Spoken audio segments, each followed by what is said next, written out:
Alright guys, it's 10:37 at night, almost 11,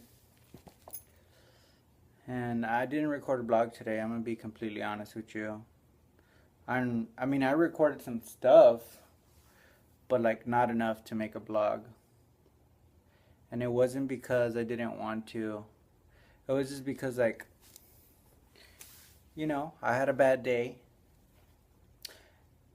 Well, I had something bad happen to my car, and then that got me in a bad mood, and then that progressed to a bad day basically. But well, since I didn't have a blog, I figured I'd share a story with you guys.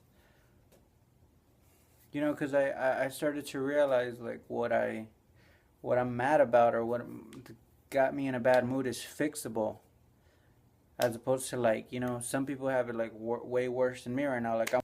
For example, I'm worried about turning signals when right when I was driving my car, I look in my rear view at the accident that happened because I don't have my turning signals, and I'm like, damn, they got it way worse than me, and no, I'm kidding, but seriously, I just wanted to share a story with y'all. It's about me and Roxanne. We went to New Orleans a couple of months ago, right?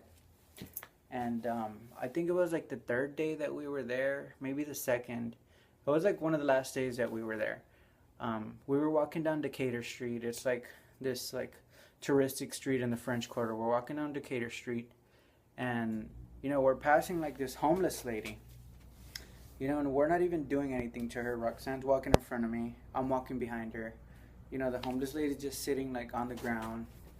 And, Roxanne, I don't know if she looked at her, but, this girl just like started going crazy. Like, she didn't get off the floor, but, I was like, oh man, Roxanne's gonna get fucking beat up. We just went on our way, and, she did her thing. She kept yelling, saying bad words, mostly the F word, which is my favorite word, but it wasn't like my favorite, at that moment.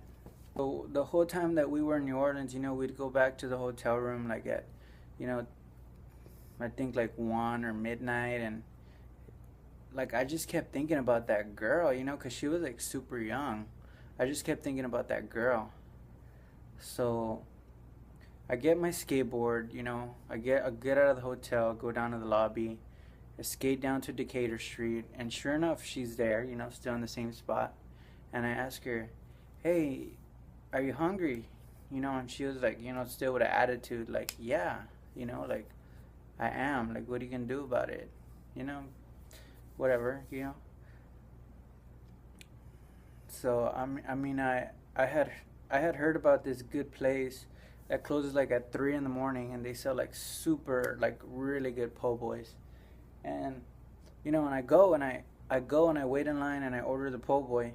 And I skate back to her, like I go out of my way to do that. I skate back to her, even though she had like yelled at us and like just like disrespected us earlier.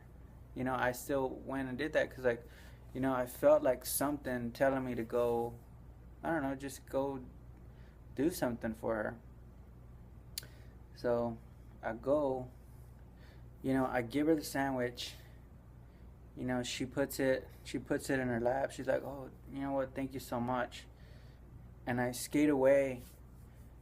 And when I get back to the hotel, I realize, man, it's just crazy how like, how God will like give you the last laugh. Because when I skated back to the hotel room, like I had the po' boy with me in my backpack, and I gave her like a wrapped up sandwich looking, just bunch of piece of newspapers with like a big F you written across it. So in case you didn't catch it, like the moral to that story is that there's no moral to that story. Basically, 99% of the things that you're worrying about are never going to happen. Only that 1% is. So I hope you have an amazing day today, because I know I'm going to. And don't worry about it. Let go and let God, baby.